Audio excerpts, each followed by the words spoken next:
Howdy, guys. Attorney Walter Hnot. Now, here's the big thing. I want to go through specifically what's going to be happening across all of these amazing continents with all these incredible countries, with what's going on with Ukraine, the war, other places. And then the big thing that I've recently seen, which is essentially the U.S. buys $200 million worth of drugs in preparation of a nuclear emergency. Let's go ahead and call a security expert. Let's get him on the phone and let's get rolling. Here we go. 1 second. I'm going to put him on speakerphone. Let's see if we can get him on the phone right now.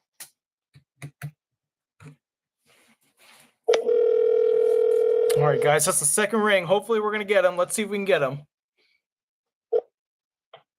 Can't tell you. Are you ready? 20, 15, 10. Lock.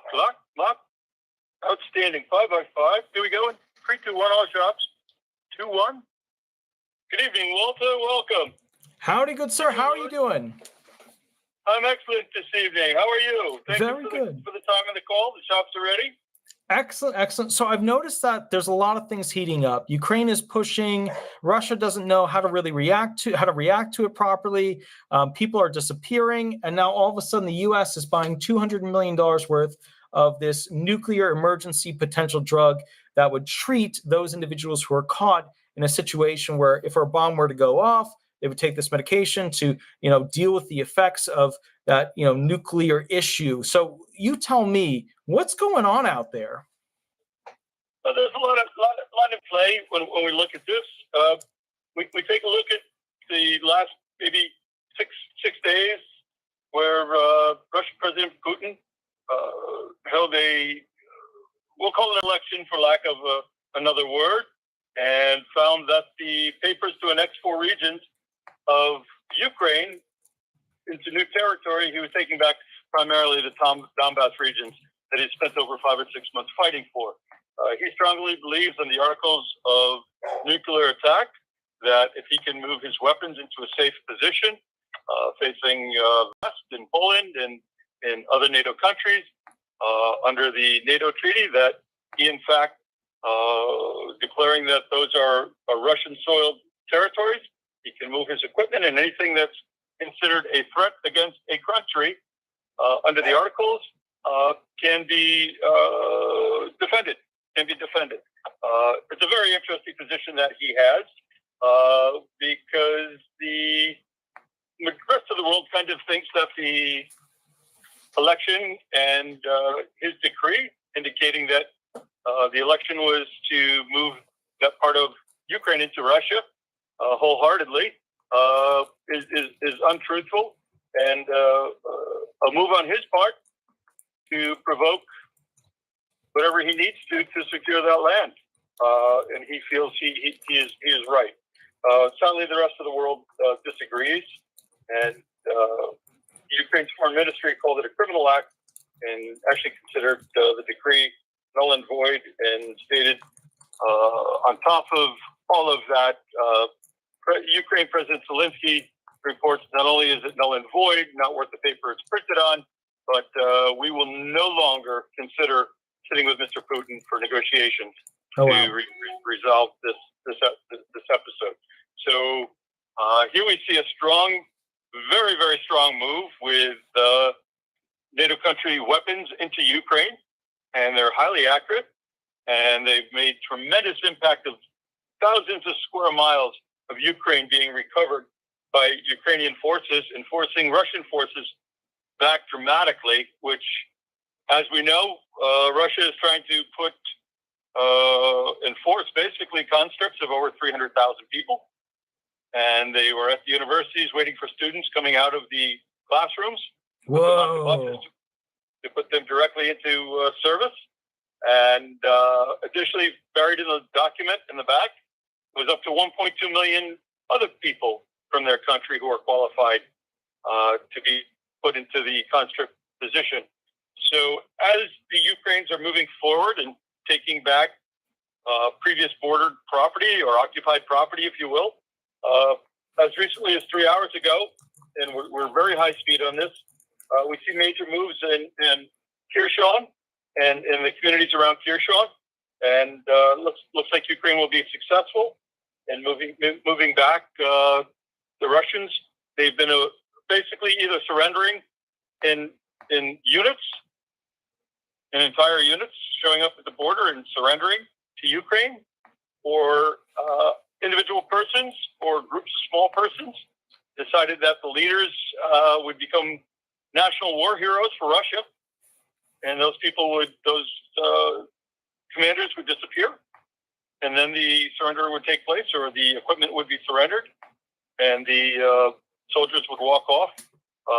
We're seeing that in about 85% of the front, except in the far northeast, up in Lyman, where the Ukraine forces encircled the city and took the entire town, including the Russians fighting there, without their knowledge. So what it's done is it's created pressure back on Mr. Putin to threaten the rest of the world with nuclear weapons. Now, we've had deep conversations over the last several months between what most of the world interprets as a nuclear weapon, as in the Fat Man bomb in Hiroshima, or Little Boy as well during the previous world wars. We are beyond that now in volatile strength of those size weapons and in destruction, but we've also been able globally to refine it to a tactical nuclear device. Very small yield, very low impact in radius, and very precise. So with a tactical strike, it's possible to disable 150 square miles, including blast and dust. 200 square miles. Depends on how many they would like to utilize. Secretary of Defense of the United States, Lloyd Austin, has been quoted as saying a nuclear attack by Russia does not necessarily result in a nuclear response by the United States. And the theory behind that, through analysis in our organization, is truly a tactical strike is not the same as dropping the mother of all bombs, if you will, or father of all bombs, and destroying a continent. We thoroughly believe that these plans have been laid out, reviewed, and are updated on a very, very regular basis daily regarding movements of rail line through Russia with suspected armaments on them in the last 24 hours, right down to what the response would be depending on where that rail line ended. Started in Moscow and ended up on the border the old border between Ukraine and Russia. And there's lots of conversation that takes place, defensive, offensive, reactive. But importantly, what we're seeing is the Ukrainians continue to advance with British HIMARS, the global rockets that have incredible guidance and have changed the face of the war. We still have that 60-65% belief, as we did back in February, that Ukraine would be successful, having some vision from our experts of where this may lead. And it was not going to be a 3 or 4 day rush across the border, as we saw in Afghanistan. What we do see is as the Ukrainians continue to advance past Kherson and continue eastward, pushing the Russians occupiers back towards the original Russian border. We do see Kherson, which was taken and annexed in 2014, recaptured. We do see that being recaptured at some point by the Ukrainians. Gotcha. And we also believe that we're going to see something very large in the next day or so in the southeastern Donbass region, near the nuclear power plant on the far west edge, the Zaporizhzhia nuclear power plant. We've talked about it a lot. It's been under a lot of controversy. With the International Atomic Energy Agency, Mr. Rafi and his team were there. We see something very large starting at that western edge, all the way back to the original Russian border and north for quite some time. We don't have the validity yet, but we see it, and the experts are absolutely calling out a very large move. As Mr. Putin has claimed, he will now be the official owner. Russia will now be the official owner of that power plant that supplies most of the nuclear power actually it's the largest nuclear power plant in Europe. And as we recognize our natural gas and the Nord Stream problems, the more he can claim he's doing successfully, Mr. Putin, the stronger it is to the Russian citizens. But I think he's in for kind of a bit of a surprise. Russians are trying to get control of the entire Donetsk region, including the city of Bakhmut. They're not pushing very hard, but it's interesting. But it took them almost 6 months to get there. In less than a week of Ukraine started pushing to take back a lot of that land.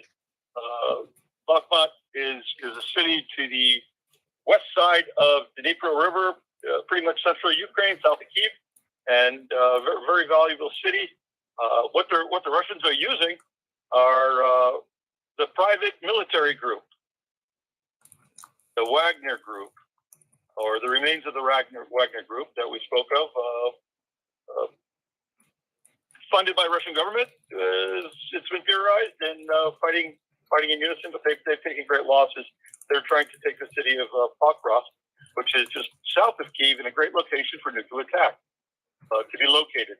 So as we see this, the concern falls back to what do we have going on? Where are we headed with this? They're not the only one with missiles. We also have North Korea rocket testing with the Vice President of the United States and Japan, sending weapons over Japan. South Korea tried a missile launch, but it was unsuccessful, so it didn't bode very well. But when we come back, we start looking at the nuclear side, and just the nuclear side. I believe it was $290 million, Walter. Wow. $290 million worth of materials being purchased. This is in addition to 115, approximately $250 million worth of booster shots for the next round of COVID through Pfizer and Moderna, and the worry coming out of Australia through WHO that their flu vaccine, their flu was the worst ever down in Australia. So Americans should be prepared for a hefty flu season, and lots of money was spent there as well. Great eyes that you saw that $290 million for this. You know, I think a few weeks back we talked about the New York Office of Emergency Management, New York State Office of Emergency Management, did the public service announcement talking about what to do in case of a nuclear attack. And that video is still available, I believe, on the domestic YouTube channels. Don't ask us why, don't ask us when or where, just do these things. And I think we kind of went over that 90-second video. It's still out there. Is it correct? It is correct. But going back to 2000, many years, still contemporary on the Federal Emergency Management Agency, FEMA, in the U.S. There are documents that indicate under ready.gov. We've spoken about this site before in preparation for weather and catastrophic events, similar to what the state of Florida and the Virginia's mid-Atlantic states experienced with Ian, Hurricane Ian throughout. I know you had impact personally, and very, very upsetting to see. My heart goes out to you and your community, and we can only hope that the federal organization and the governor, you're in the state of Florida, DeSantis, has a National Guard and some services out there to help folks who needed it. But back to FEMA and nuclear prep. Ready.gov, READY.gov. There's very easily to follow information. It's printed, you can print it, you can carry it, you can read it, you can reread it. They're most concerned, obviously, don't look at the flash, the blast wave, the radiation, the fire and heat. I don't know if we've talked about electromagnetic pulse, EMP, and lastly is the fallout, which is the radioactive dirt and debris. One of the things that we have been taking a tremendous look at for quite some time, over a year now, is weather patterns in relationship to activation of a nuclear device. very carefully watched the sandstorms come across from Africa, across the oceans into North America, and how it affected everything from light filtering from the sun to crop covering and irrigation, fertilizing, believe it or not, even manufacturing of honey by natural resources from the sand coming across the desert. When we think about the winds that may pick up radioactive debris or visible dirt from a tactical device, we're very, very aware, as the rest of the intelligence concerned communities are, as far as where the winds move. So in the event it's fired to the west, but it blows back on the east, have they just infected all their own people? Mm-hmm. Wow. Something, right? So you usually get less than 15 minutes when you are outside in an area that is been attacked. Well, that's not good. That sucks. Well, we don't get to pick it. We just get to talk about it. So it really isn't. And one of the places very clearly articulated in both print and this public service announcement from New York City, New York State, USA Office of Emergency Management is very clearly: do not stay in a car or vehicle. Really? Do not stay in a car or vehicle. It is not a place for you to be. You will be inside for 24 hours, remaining in the car. Do not allow ventilation to flow through the car if you are in the car. One of the questions that has come up, and we're very sensitive to, is whether or not where the homeless should go. Yeah. Where the homeless should go. And the answer is directly into a brick and mortar building. Okay. Directly into a brick and mortar building, and move to the center of the vehicle. Get out of the outdoor areas, get out of the vehicles, get out of the recreational vehicles that do not provide adequate shelter. Look for basements, the center of a large multi-story building. This is what you're looking for. This is what you're looking for. And it's very well articulated here in the information. There are many versions of preventiveness. Is this Mr. Putin and his remaining team threatening the West? And when we say the West, we don't necessarily mean just the United States. Is he Britain and the Baltic states and everybody but him and his allies? Yeah, we think that's who he's speaking to. Do we think he has the capability? Yes. Do we think he has the sensibility, or ego issue, or health issue, or pressure? Well, these are all subjective. These are all subjective depending on the resources you look at. But again, as we agreed, based on our reputation, unless we have the validity, we can put the questions out there. Some we don't answer because the validity level is not high enough, or it retracts or extends depending on the situations that we're seeing. We do know he's experiencing tremendous loss of life and strength in his personality and leadership throughout his country. As these soldiers are being returned, if they are in fact to their families, as war heroes because they've passed away or they've disappeared during service. We're seeing a lot of unusual things taking place. So when we come back to what should we do as people, you do need to prepare. And one of the things that we're almost to the point of apologizing for our consistent preparedness comments in almost each of our videos. But as we can see in the state of Florida, 250 gajillion customers were out, business and commerce, without power for over 24 hours. And the damage that we can see in the videos that our folks have brought in of Florida are very similar to the destruction, believe it or not, that we observed in Ukraine.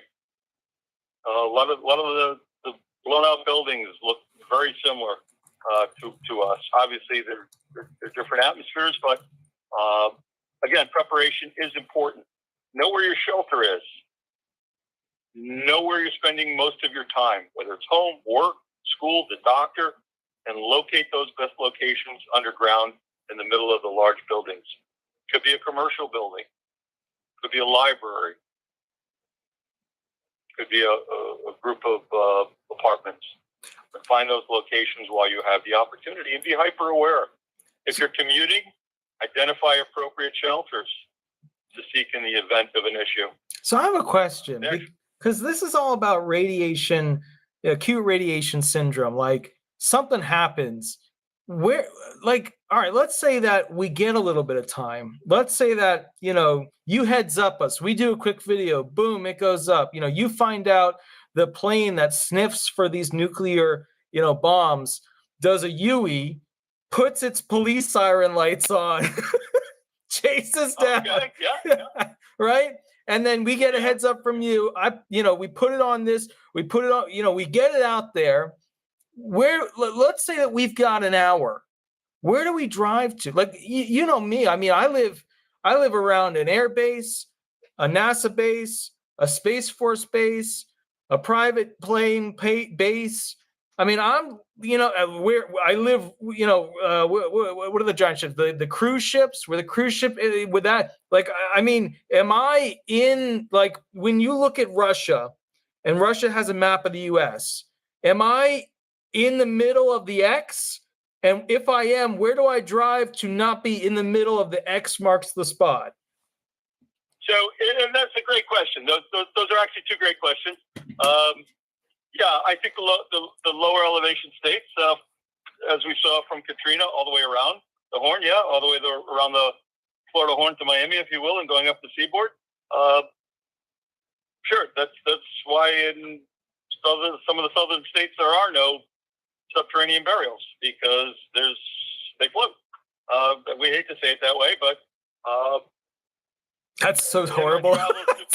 You said it so calmly. So it's a mausoleum, take the door and lay next to a fella, right. You're in the right spot when it all goes bad, So with 15 minutes, unless you can fly, I don't think you're going too far, my friend. Yeah. Even with an hour, and this is where, on a very, very serious note, you almost need to know in advance and be prepared to get there without your car. That's what I'm saying. Like, you need a plane to, look, let's say I had a magical Prius, turbo boosted, and it could get me places, like a real strong Prius, something with some oomph. Yeah. Right. Until something. Until the EMP hits, and then it becomes a metal coffin. So. I just realized that. And then you said it. I was like, shit, he caught me. All right. How about this? Let's say I've got a piece of shit Ford pickup. That, and here's the key. It's funny you say that, because one of my favorite tellies is Mecum Auction, which I know is and the cars. Most popular cars have become the old Blazers. Yeah. Computer equipment. And these things are valued at the old Land Rovers. Big money. Big money for like the mid 70s, early 70s. No computer parts. They will be running. Yeah. They will be running. Yeah. They'll be running, right? So, again, how do we do it? So the key is to get out now and find those facilities in your community. You may have a library in town. You may have an elementary school in your town that's been pre-designed. If they couldn't go subterranean, they have reinforced the interior of the building to protect the occupants. Some of the airports that I've traveled through just in the last 30 days, believe it or not, have specific locations for tornado and hurricane action for you in a moment's notice to get to that location, and it's reinforced. And this is what you're looking for. Do not think that for one moment you'll be able to get on the highway. One of my favorite comments is, if this happens, I'll just jump on the interstate and or the Autobahn, and I could be anywhere in like 7 minutes. Yeah, provided that the cars in front of you did not run out of gas or crash. True. now what? Preparing yourself with a go bag. And we talk about this. A change of clothes is very, very, very important. Very important, because if you are outside, the first thing they tell you to do, remove your clothing, bag it, rinse off any dust, and put clean clothes on. Leave that bag inside in the corner. Double bag it if you can. What is You're that? going to need water. You're going to need food. But, now let's talk about the targets. yeah. Let's talk about the targets. Readily available online, the top 10, top 15. Oh, wow. And they'll talk about the reasons why in category history. When you think about the United States, it's a little easy. I think most of your base is out of the United States, yeah? I think we can make a very, very quick list of 5 major cities in the United States or surrounding areas that would be ideal targets, regardless of athletic stadiums. You can start on the East Coast, West Coast, North, South. They're really easy to identify. You just told me you have an air base, a space base, a terminal for thousands and thousands of people for tourism cruising. Yeah.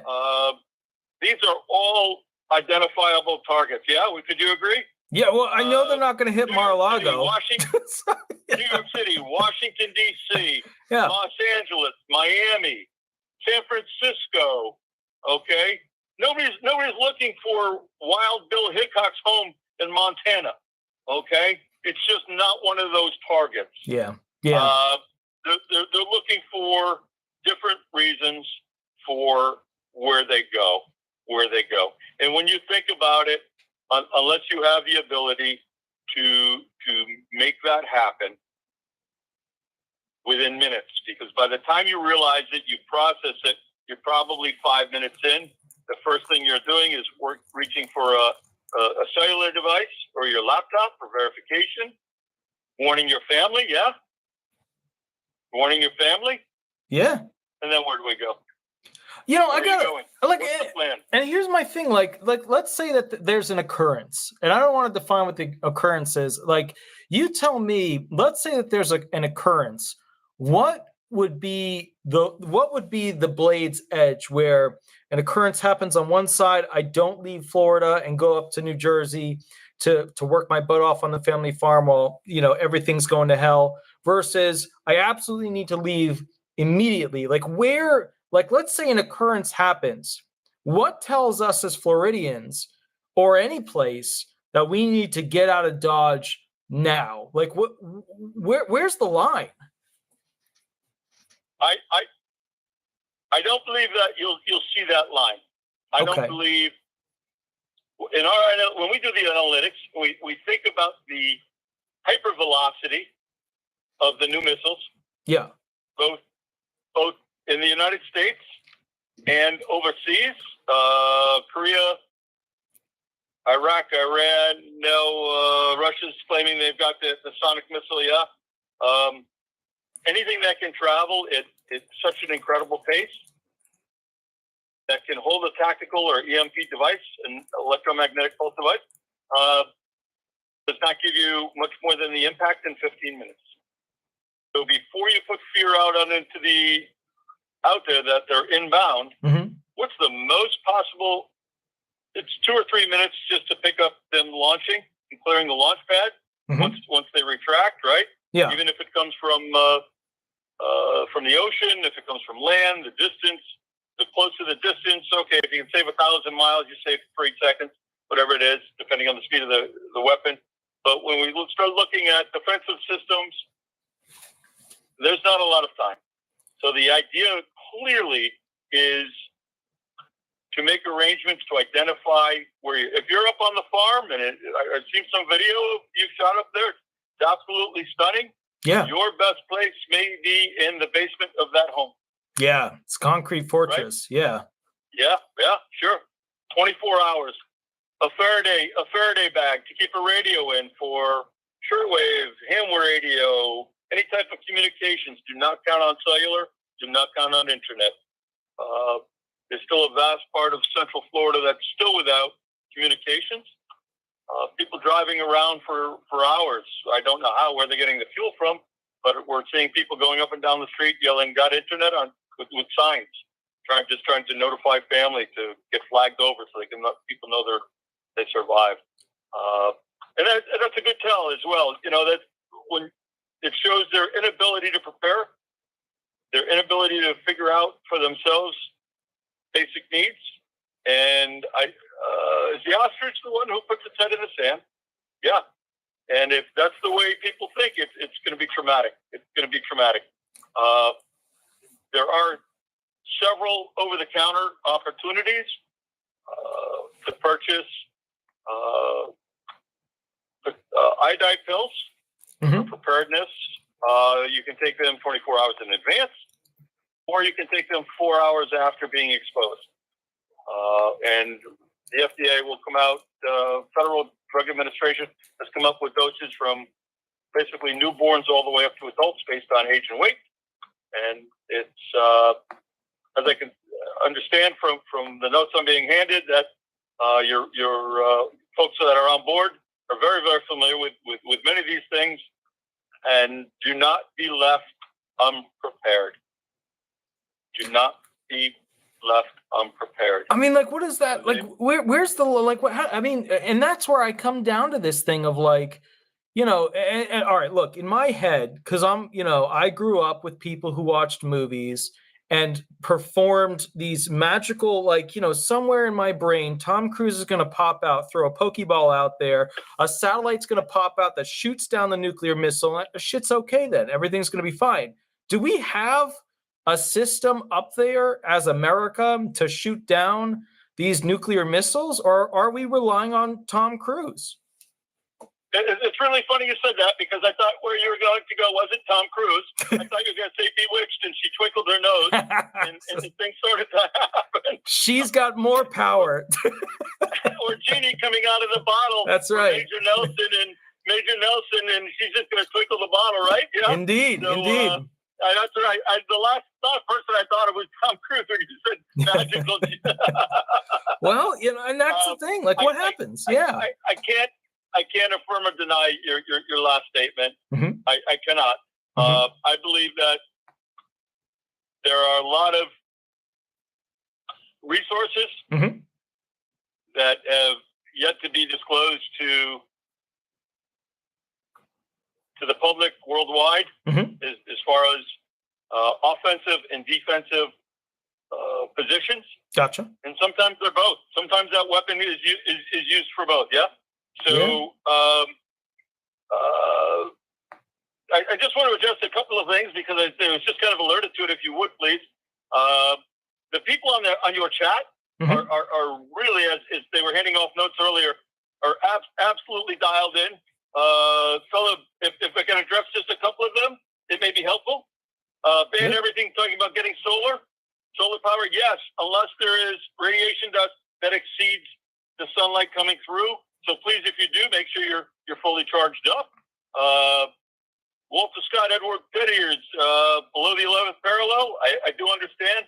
Jim JR 69 talking about the tsunami boom boom. They're now talking about the ability to create a wave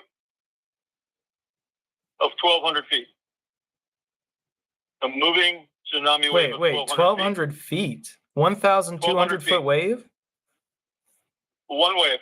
Tsunami. That would carry itself almost 10 miles inbound. Total destruction. Johnny Barr, yeah, he's got his full trauma kit. He's ready to go. And this is the type of preparedness. Again, finding that location, knowing what you're bringing, know what it's about, go slowly, be organized. There's a vast amount of info. These folks are so smart. Slatherings, nutrients, crackers. Oh, yeah, nutrients and crackers, they go together. It's like carbs and proteins, right? Yeah, sure. So, but again, you're eating for sustainability. You're not eating for the grand flavor of a fine meal in Europe, you know, with and slatherings again, sardines again, you know, lithium, lithium phosphate batteries, solar panels. Great idea. But again, if that's the backup plan and you're powered, you're great. Hey, the power may still work unless the EMP, electromagnetic pulse, pulls off the electric, start charging manually right off an outlet in that basic basement arena. I did want to, somebody just handed me another one. Let me find him here. Was talking about one of the submarines just disappeared. Yes, that is a true fact. One of the Russians' largest nuclear submarines has disappeared from a port up in the Arctic Circle in the last 24 hours. Where'd it go? Yeah, you missed one of the words, sir. Disappeared. No, I know, but like, did it go? I mean, we have all these things out in the ocean that can pick up vibrations created by these. I mean, where'd it go? Well, I don't think you'll find it off the Space Coast. That's for sure. Well, we better not. I don't think you'll find it at Pine. I don't think you'll find it at Pine Island on the Gulf Shore. Yeah. Yeah. At least not too quickly. I don't think it needs to get that code. But again, great Moon Beach. AM will still in shortwave. TV, yeah, sure. And these people are dialed in. These folks understand where we're heading. They understand the need for preparedness. But one of the fallacies that we come into this time of year, depending on where you live in the country, is we think we get comfortable in our environments, and that becomes complacency.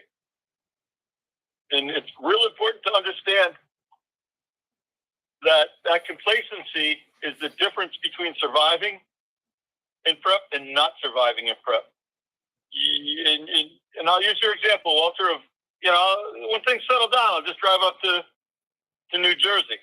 That's if there's not bandits, hostage situations, armed gunmen that outgun you on the roadways or the backcountries going through the towns because they don't want to let you through or into their community as a stranger. Good point. And everybody's, get maps and extra fuel and a compass and learn how to use a compass. But truly, you get off the main highway because it's unachievable. And you go into Podunkville number 1, small town number 2, and halfway across the fields, suddenly there's a tractor that pulls out, and now you've been taken. And it's something we don't think about too much. We believe we can fight our way out. We're well prepared until you find yourself outnumbered 10-1. And there's certain things you can do, but it doesn't end well if they're waiting for you another 3 miles up the road. So you maybe escape the first roadblock, but not the one on the other side of town. I don't think Liam Neeson would come for me. I'm thinking about that. Well, if you hide under the bed properly, the first movie, he may show, but I don't know how it goes from there. That whole taken thing. Maybe Tommy Cruise could show up, but on a very serious note, identifying as we change our routines based on weather, keeping an eye on the fuel. Hey, if there's no EMP and you have access to a vehicle, the last thing you wanted to say, gee, I wish I had gotten gas yesterday, right? Or petrol yesterday, or fuel yesterday, or diesel yesterday. I wanted to make sure I plugged in my electric car an extra battery, okay, so my Prius could fly. Oh, I guess I should have done that when I got home last night. Yeah, now I got one bar and I got to wait for the diesel truck with the diesel generator come back to put some electric in my vehicle. So, and I kid you a little bit, but on a very serious note, a headlamp that's rechargeable, rain suit, rain jacket, cover for your pack. Somebody was telling me the other day of all the interesting ways of using a vacuum saver, food saver, for everything from ammunition and matches to using old pill bottles that they peel the labels off of and determine they're waterproof by putting them upside down in a little water container and holding them with a piece of tissue inside. And if they survive the water test, they can hold anything in a waterproof environment now. Wow. Medicines, keys, second set of keys, medicines, over-the-counter medicines, whole article on travel. 1 out of 10 travelers internationally has forgotten their medicine, their personal over-the-counter medicines, at least once in the previous year's travel. That's over-the-counter. And in many countries, the over-the-counters that are available in North America are illegal in Asia. Wow. Interesting. Completely illegal. They recommend talking with the State Department if you decide to make a move to another country before you pack up, and speak to the embassy there to determine everything from Tylenol to anything with a codeine to help you sleep or stop the cough at night. Some of the countries include jail time for possession with these things. So just if you just decide to leave your country, wherever that may be hyper aware of where you're headed and the reception you may get there. You may be unwelcome. You know, I was talking with somebody the other day about vibrations, because, you know, I'm a sound guy. I collect rare microphones and the study of, you know, the human ear, frequency creation, modulation machines, stuff like that. And the guy asked me, and I thought it was a weird question. And then as I was explaining how he could do it, I realized I shouldn't have been explaining how you could do it, but he wanted to know how essentially you could separate liquids, you know, basically, you know, cute way of putting me to delaminate, but basically have, you know, the liquids that kind of mix together to go ahead and separate. And he was explaining to me, is like, yeah, well, you know, couldn't use frequencies vibrated at certain, you know, levels and certain gains to go ahead and separate gasoline molecule and things like that. And that was another thing that I didn't think was, you know, just didn't come to my brain. And then he brought it up when we were, you know, talking about stuff, and I was talking about my truck had a problem. But I think you're right. I mean, there's all these different, you know, EMPs to frequencies to wave creation to nukes. I mean, yeah, there's a problem here. And, you know, not that Russia's great on new technology, but China's pretty good at that, aren't they? China is good. And one of the issues is they move, you know, it's the old frog in the pot. If you recall the tale, if you put a frog into boiling water, he'll hop right out. Right. But if you put the frog in the room temperature water and bring it to a slow boil, he'll never move. Right. And China has been known to be the tortoise and the frog, if you will. The tortoise for slow, methodical movement, sometimes unnoticed, and becomes the frog in the pot that hasn't boiled, because you'll never see them hop, right? Yeah. And this is something that they methodically just continue to move forward. We haven't heard about them in the Taiwan Straits recently. We haven't heard about the Jinping doing anything. It's been 30 to maybe 35 days since we've had something tremendous come from that. But back to task. What can we do? What do we do? We focus on common sense, patience, moving from unprepared to slight preparedness. How much can you handle? Who are you going to partner with? Who will you communicate with? How will you move?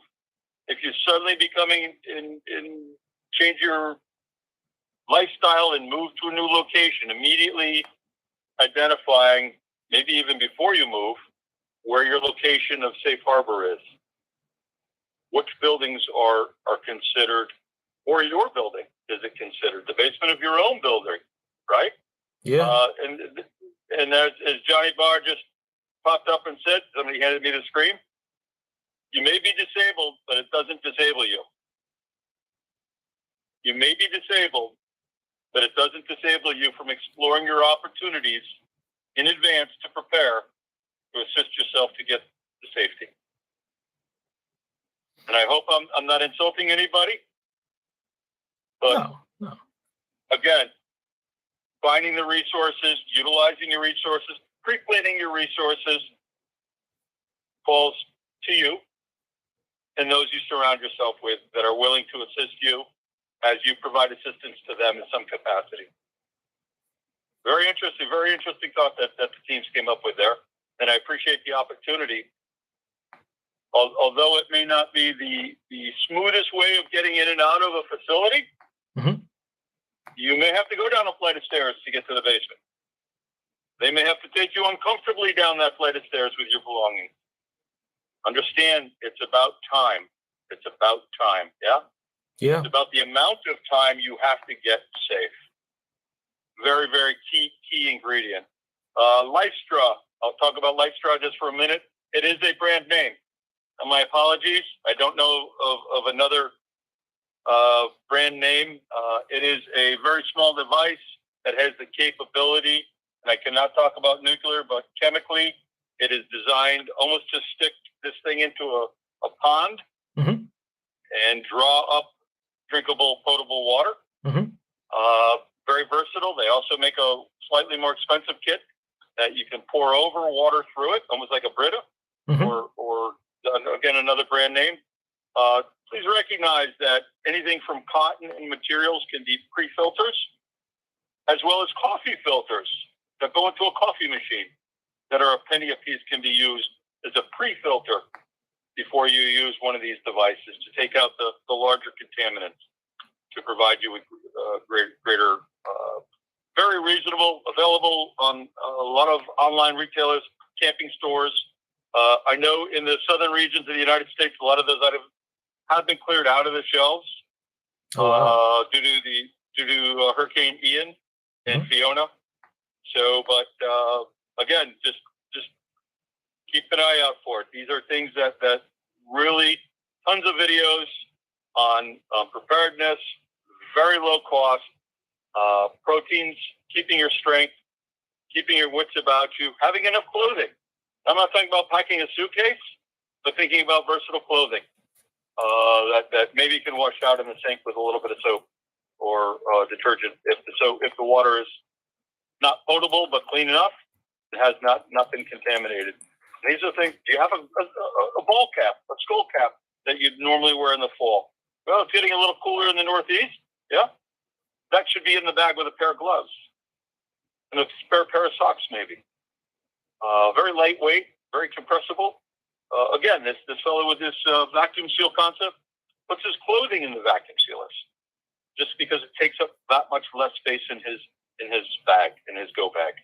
And I thought that was pretty interesting. He also makes them the bags extremely long, so you can cut them, and if he has the opportunity, you can figure out how to reseal them. True. So if you make it 2 or 3 inches longer rather than very, very tight and compact, still sucks the air out. He just rolls it up with a rubber band and clips it. Okay, very, very good idea. He does his snacks that way, his protein powders that way, and almost everything but water. Everything but a liquid he can get them. But he does have the liquid pills. You can also order sanitizing pills that can be dropped into small amounts of water or larger amounts. Very, very reasonable. Two pack of maybe 30 pills. I don't know, $13 US maybe online. So again, making sure you have your over-the-counter supplies ready. If you get hurt, wear your bandages. You work around the farm. You work around the property you have where you're living now. Where's this going? You get hurt. I die. Do you have a first aid kit? Well, I bleed out on the spot. Let me tell you, you and I both, man. Let me tell you something. I felt like I dropped the cork today. Yeah. But I can't pull it to the local shop and just order up a quart. True. But some other things. This fellow's got my attention. He's something else. This fella. He mentioned turkey. I do need to tell you, in the United States, the avian flu continues. You will see a shortage of turkey for the domestic Thanksgiving holiday. You will see, on a completely different note, I just saw it come up. He said, turkey, get it now or don't have it. Does it keep that long? Trust us on this one.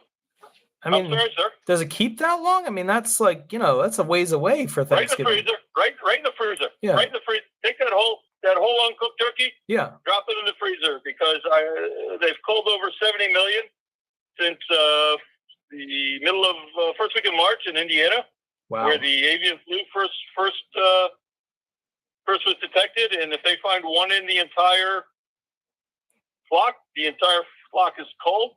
So that's why egg prices have gone dramatically domestically through the roof. 4 times on eggs since March.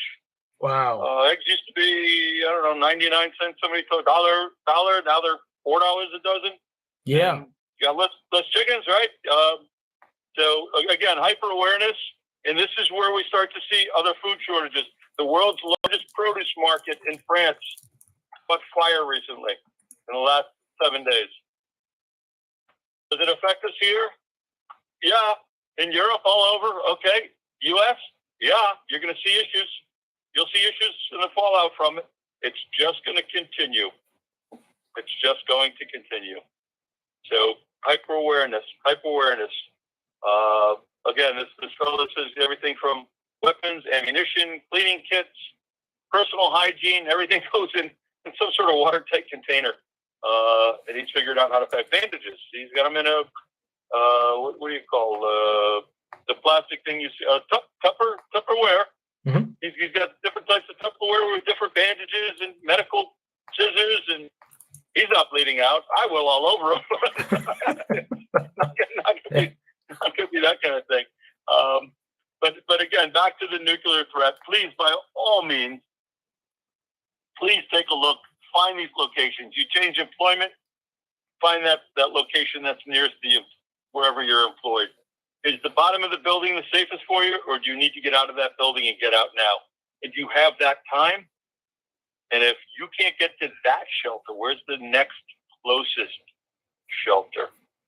It's just like having 2 escape routes. Always be hyper aware of time, date, people.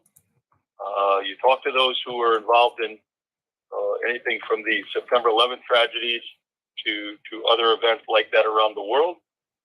And time and movement and preparedness made a difference. Sure. Absolutely make a difference. I believe our teams here, hey, most of the folks will keep a kit in the car, in the vehicle. If they travel by bike, they're bringing it into the shop sometimes, setting it right by their work area, locker, wherever it may be, but close enough that they can grab it in under a minute if they got to go.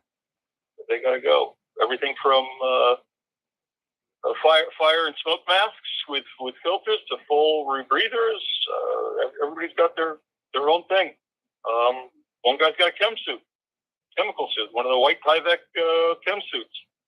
I said, "Is it Halloween yet?" He goes, "That's not funny." I said, "Okay, I understand." And it really isn't. And he was, just, and I felt bad. I did, and I owed Eric with a K an apology, but no, he's pretty serious. This is what it's come to. So there are countries who prepare like this for many years, and you're institutionalized into preparing through your academic years and your home. Really important to seriously understand that now is the time to be aware. Do not buy anything you would not be able to use in the future, other than those are things that are specific. Life straws isn't something you're going to the kitchen sink, if you will, and taking a glass out and filling it with water. You're not using life straw. That might be the exception.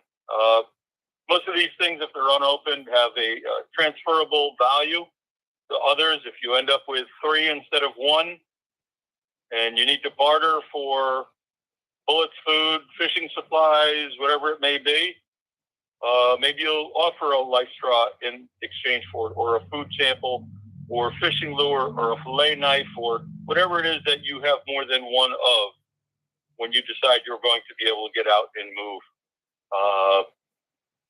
Big rush during COVID for what was the number 1 item everybody had to have? They emptied the stores. Number 1 item. Actually, it was for number 2. But what was the number 1 item? So it's not toilet paper. Absolutely. It was. Okay. Absolutely. Yeah. PP, right? Toilet paper. Thank you, Jim. Toilet paper. Thank you, Snooze. Absolutely toilet paper. Something to think about. Okay? Believe it or not, they make them the size of almost a stack of quarters that's about 4 inches long that unfolds into a flushable or a washable or whatever it is. Almost like a baby you would use on an infant. People say, "Why would I do that?" Well, that might be your choice for travel rather than the paper one, right? So, yeah. And this is where we head. I do know families that they have one generic bag that has supplies for 3 or 4 people, whether it's the straws, whether it's food, rehydrating food. Somebody else is carrying maybe the stove. Somebody else is carrying the fuel. What type of fuel depends on where you live, what you have access to. Some places have no natural gas, compressed gas, propane gas, no accessibility. So what do they revert to? They revert to biomass and rocket fuel, rocket stoves that take in small combustibles into an air chute, and they create a very, very hot fire for boiling a cup of water on that can be added into a freeze-dried packet for a meal for 4 people, and then split up and then dispersed. And when that cools off, it is not a campfire designed for doing nothing but boiling water with a biomass. And Wow. this is what it is. We start thinking very differently, very, very differently. You may have to move. I do have friends similar to you who think ocean going is the way to go. And I think it's a very, very interesting, exciting thought until they get to who's taking the first watch overnight for pirates. Oh yeah, and I mean, once you take enough shots to the hull, whether it's aluminum or steel, I mean, you're sinking. I don't care how many of those, lovely bilge pumps you have. I mean, they put enough holes in that hull, you're sinking, and your little island you're having a bad day fast. Now, when I saw Russia lose their mega war yacht out there, you know what I mean? I sat back and said, there's a problem to this theory. You know, you basically, on an island, you can become Atlantis real quick. And you're going to be stuck sinking, and then nobody's going to come and save you. They're going to come over and then shoot you and take all your stuff. You know, the Tom Tom Hanks movie. Yeah. Where he was the boat captain, and the Somalian pirates came and boarded the ship. Yeah. And they didn't sink that ship, did they? They kept them. So when we think about domestic cabin cruiser or touring boat or whatever it may be, fishing boat, I am really not too sure that I want to be the one on the first watch. Yeah. Especially with some of the stealth tactics and night optics that these people have. And if it's a very small crew on board your boat and somebody falls asleep at the watch, you may be afloat in the ocean. We might need to rename you Bob or something, but because you'd just be face down floating around as they take off with your boat and everything in it, and your people too, depending on who's on the boat with you. Yeah. So it's just one of those things that the folks I was talking were not dissuaded. I said, let me shoot you some video of a small cruise ship with only about 100 people and about 200 cabin members, and they basically pull RPG rockets out of their subterranean storage, substation storage, and as these Somalian boats or pirate boats come up, they open fire with these rocket propelled grenades, RPGs. Wow. And the last thing they were expecting is a upscale Silver Seas. They're not in business anymore, but is an upscale cruise ship. Maybe 400, 500 feet long, nothing crazy. And the last thing they expected is to be fired upon. They thought they were just going to come up and take this boat. And ultimately, the grenade launchers were able to repel them. And the video of it's a little blurred out, but it's really enjoyable to see them hightail it out of there because they picked the wrong boat to battle. Wow. So, but again, coming back to task, preparedness is important. Find your partners now. Find the people that you're either working with, live near, work with, whether it's a religious event you attend weekly. Find these people in your community that you can communicate effectively with. You may be the security person. They may be the nurse or doctor. Male or female is not the issue. They may be the organic chemist. Create that community. Create the effectiveness now. Create those relationships now. It's very difficult to do when you're trying to decide who you trust. Community policing in the United States was actually built on this concept that meet people in a neutral environment. So when things become difficult, you have a level of communication that's respected.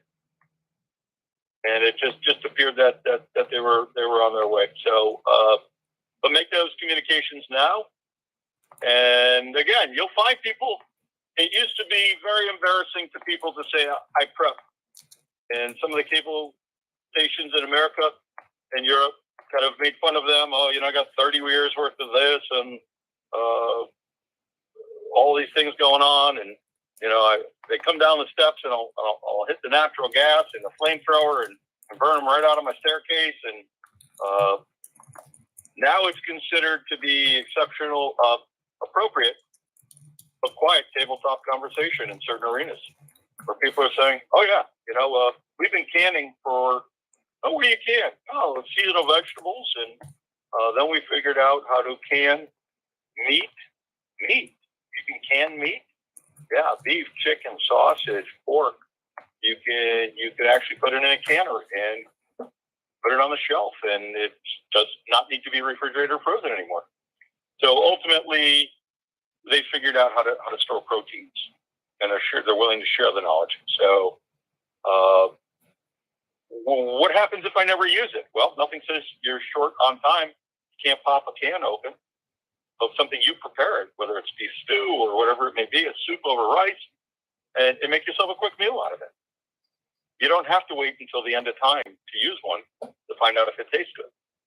Maybe you need to add some spices. So that's just something to consider as well. But there are people who are slowly going into the stores and they're buying a little bit of extra pound or two of chicken, and they're going home and canning it, or peaches, or whatever it may be. And this has become real important. It's real important. Sustainability. Snooze, you lose. Look at you. 115 canned meats, chicken breast, corned beef, mini ham loaves, tins of, salmon and sardines. Absolutely. Well thought out, organized, efficient, a little bit at a time. Great job. Absolutely great job. And this is the type of thing that when we come down to it, if it happens, the question is, it's too late to go to the store. Too late to shop. Too late to get the delivery. Just in the last 3 weeks, I've had 4 orders accepted on the Amazon site. Mm-hmm. 4 orders notified that they gave me a 100% refund, and they're not delivering. Oh, wow. Because they don't have it anymore in stock. Wow. And we're not talking about like crazy items here. It's not like I ordered weapons, ammo, grenades, rebreathers, scuba gear. It's just common household items that are just a little easier than going out. And they're like, yeah, we're out. Yeah, that's not happening. So again, prepare yourself, prepare your family, your friends. I will share with you lastly something that's come up just in the last maybe 60 days, and I think, Walter, you and I may have touched on this previously. I'm just going to come to your house. Yeah. If it hits the fan. Yeah. And the answer I have is in a very serious tone to my closest friends, and the shops got together here. Well, actually, each shop met and then kind of came as a consensus. Do not come to my home. You have nothing to offer. You've been notified to start and help yourself, and you chose not to. You can still prepare yourself, but do not come unprepared. Now, I do know of a fellow who says, well, I'm coming anyway. And he says, you'll be met with violence, and you'll have to get through the barbed wire and the Constantine fence that'll unwind across my property. And the fellow coming says to him, are you serious? He says, you don't have it yet? You don't have it for your house? You must be the last guy in the block to get it. Yeah. I mean, so, you're not hanging it over the edge of your boat, but it's good. Be smart. Be safe. Be realistic. Well, excellent, good sir. So what I'm going to do is, because I got to go over to USPS and mail off some initials. Thank you so much. That was an excellent, very good show. A lot of details. People are really pumped. And you're right. They're super knowledgeable, super excited. I'm going to head out, but good sir, thank you so much for being on the show. I will catch up with you in the not too distant future, and have a wonderful, wonderful night. Thank you, sir. And thank you to your chatting folks. Godspeed to everyone, and we'll talk to you soon. Perfect. Bye-bye. Thank you, good sir. Cheers. Bye-bye. So guys, that was excellent. That was a massive amount of information. Absolutely incredible. I can hear Sweetie out there barking. So with that said, I'm going to go ahead and end the show. You guys got a lot of information. I got a lot of things to think about, how Tom Cruise will not be saving America like we all thought he would. We put these things out there, etc. Anyways, I will catch you guys a little bit later. Have a wonderful night, and we'll go from there. Thanks so much, guys. Bye-bye, guys. Bye-bye.